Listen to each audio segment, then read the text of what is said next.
নমস্কার, যুক্তি তর্ক সঙ্গে অর্কই আপনাদের স্বাগত। আপনাদের সঙ্গে আমি অর্কপ্রভ সরকার।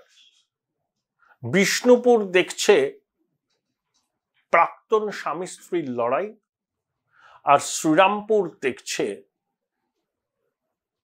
প্রাক্তন শ্বশুর ও প্রাক্তন জামাইয়ের লড়াই। আবার বলেছি, আগেও বলেছি, আবার আপনাদের বলছি, সবাইকার অতীত আছে। অতীত ছাড়া বর্তমান নেই, বর্তমান ছাড়া ভবিষ্যৎ নেই। বর্তমান কি? মোদিজির প্রাইম মিনিস্টার হওয়ার অপেক্ষা। ভারতকে বিকশিত করার লড়াই আমরা বর্তমানে লড়ছি, রাজনৈতিক লড়াই। যারা এইগুলো দিচ্ছে না তারা ভুল কাজ করছে। যা অতীত আছে, অতীত তো আছে, আমি অতীত মুছতে পারবো না, আমি বর্তমানে আছি। যারা অতীতে থাকছে তারা অতীতে থাকুক। রাজনৈতিক লড়াই চোখে চোখ মিলিয়ে লড়াই হবে। ভয় কেন? রাজনীতিতে অভিষেক বন্দ্যোপাধ্যায় প্রতিষ্ঠিত পশ্চিমবাংলা ছেড়ে দিন। অভিষেক বন্দ্যোপাধ্যায়ের নেতৃত্বে ভারতবর্ষের বুকে, দিল্লির বুকে গত বছরে যে আন্দোলন হয়েছে, দিল্লিতে এমন আন্দোলন কখনো হয়নি। কল্যাণ বন্দ্যোপাধ্যায় এবং কবির বোস কেন্দ্রীয় বাহিনীর জওয়ানদের নিরাপত্তায় ঘোরাফেরা করেন। তাকে অনেকে ভোট পাখি বলেন, এলাকায় খুব একটা দেখা যায় না।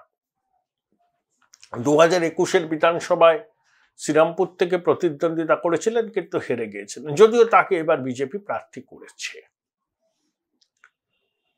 শ্রীরামপুর বিধানসভা কেন্দ্রের মধ্যে একসময় হিন্দুস্তান মোটরসের অ্যাম্বাসেডর তৈরি হতো, কারখানা ছিল, উঠে গেছে।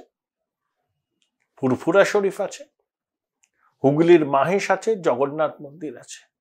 আর একসময় বিভিন্ন চটকল ছিল, শ্রমিকদের কলতানে মুখরিত হয়ে উঠত। সেই শ্রীরামপুর অতীতের ছায়া মাত্র। শ্রীরামপুর প্রথম সাধারণ নির্বাচনে 1952 সালে বামপন্থী প্রার্থী জয়ী হয়। 57 সালে প্রবীণ স্বাধীনতা সংগ্রামী কংগ্রেসের জিতেন্দ্রনাথ সান্যাল জয়ী হন। 62 সালে আবার বামপন্থীরা আসনটি ছিনিয়ে নেন। 67 সালে কংগ্রেস জেতে। 71 থেকে 84 বামপন্থীদের দখলে ছিল। 84-তে বিমল চন্দ্র ঘোষ জিতলেন শ্রীরামপুর থেকে। 89 এবং 91-তে সুদর্শন রায়চৌধুরী শ্রীরামপুরের সাংসদ ছিলেন বামপন্থীদের। 96 সালে প্রদীপ ভট্টাচার্য জিতেছিলেন। 98-99-তে মমতা বন্দ্যোপাধ্যায়ের খুব ঘনিষ্ঠ, প্রয়াত হয়েছেন, খুব ভালো ছেলে আকবর আলী খন্দকার জিতেছিলেন। 2004 সালে আবার সিপিএম এর দখলে আসে।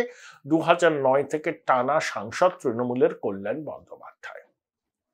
7টি কেন্দ্র আছে, তার মধ্যে 2টো হচ্ছে আপনার হাওড়া জেলায়, ডোমজুর আর জগৎবল্লভপুর। তাছাড়া চাঁপদানি, শ্রীরামপুর, উত্তরপাড়া, জাঙ্গিপাড়া, এই সবগুলোই আপনার হুগলি জেলার মধ্যে পড়ে। এবং চণ্ডীতলা, জাঙ্গিপাড়া পুরোটাই মুসলমান অধ্যুষিত, চণ্ডীতলার অনেকটাই মুসলমান অধ্যুষিত, এবং ডোমজুরও। কল্যাণ বন্দ্যোপাধ্যায় বিগত নির্বাচনে জিতেছিলেন, কিন্তু জাঙ্গিপাড়া এবং ডোমজুরের বর্ষায় অন্যান্য কেন্দ্রগুলিতে কিন্তু পিছিয়েই ছিলেন।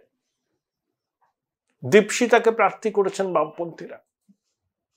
দীপশিতা জেএনইউর প্রাক্তনী, সিপিএম এর প্রবীণ নেতা পদ্মনিধি ধরের নাতনি। পদ্মনিধি তন্তু যে চেয়ারম্যান ছিলেন, ডোমজুরের বিধায়ক ছিলেন, যাকে রাজীব ব্যানার্জি 2011-য় হারান। তো এই কেন্দ্রে আমরা আকর্ষণীয় লড়াই। দেখুন, কল্যাণ বন্দ্যোপাধ্যায় দুর্মুখ হিসাবে পরিচিত। যখন তিনি কথা বলেন তখন তার নত্যসত্ত্ব জ্ঞান থাকে না। জগদীপ ধনকরকে তিনি কিভাবে নকল করেছিলেন আপনারা দেখেছেন।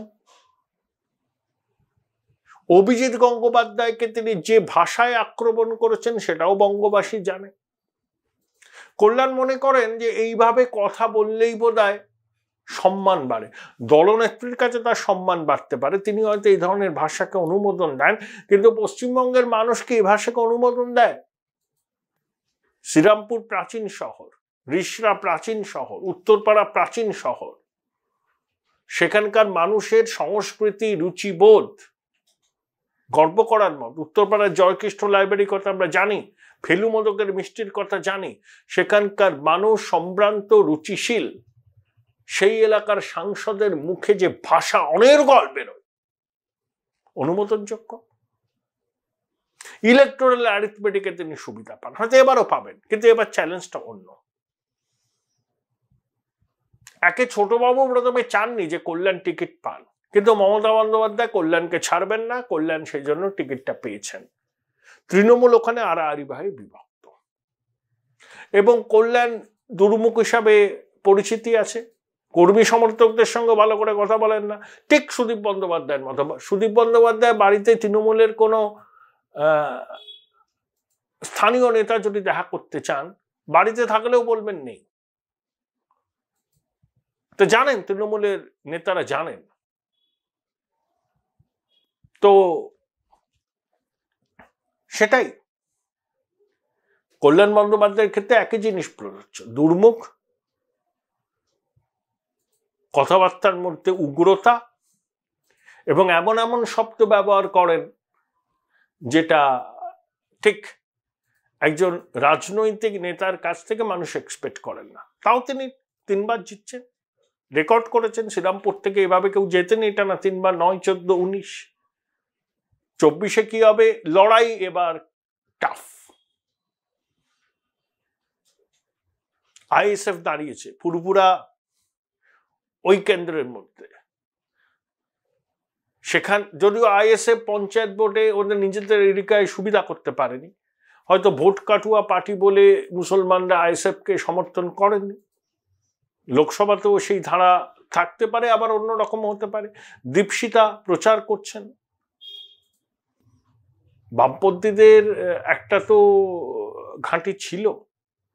দেখুন, 2014-তেও সিপিএম এর প্রার্থী ওখানে দ্বিতীয় হয়, বাপি লাহিড়ী তৃতীয় হন, কিন্তু 2019 থেকে খেলা ঘুরে যায়। এবার কি দীপশিতা টার্ন অ্যারাউন্ড স্টোরি করতে পারবেন? তার মিছিলে যুব মুখকে দেখা যাচ্ছে। কল্যাণ বন্দ্যোপাধ্যায় সম্পর্কে চমৎকার বক্রোক্তি করেছেন যে মিস্টার ইন্ডিয়ার মতো, দেখা যায় না। আর দীপশিতা জেএনইউর প্রাক্তনী কল্যাণ স্বভাবসিদ্ধ ভঙ্গিতে বলেছেন যে মিস ইউনিভার্স এবার এখানে এসে একটি ধানের শীষের উপর একটি শিশির বিন্দু খুঁজছেন। দীপশিতা বলেছেন যে তিনি বিদেশে গেছেন পেপার জমা দিতে, নিজের উদ্যোগে গেছেন। আর কল্যাণবাবুকে তো নির্বাচন না থাকলে একটা দিনের জন্য এলাকায় দেখা যায় না। চাপা নুতর বাঘ যুদ্ধ চলছে। 30% কাছাকাছি সংখ্যালঘু ভোট। জাঙ্গিপাড়া, চণ্ডীতলা এবং ডোমজুর ডিসাইডিং ফ্যাক্টর হবে। সেখানে আইএসএফ কতটা ডেন্ট করতে পারবে তার উপর কিন্তু কল্যাণের ভাগ্য নির্ধারণ হবে। শ্রীরামপুর, উত্তরপাড়া, চাঁদদানি, ওইসব জায়গায় কল্যাণ এবারও লিড পাবেন না, আগের বারও পাননি। চাপে আছেন কল্যাণবাবু। Join Indian Institute of Hotel Management now. Right choice, right decision.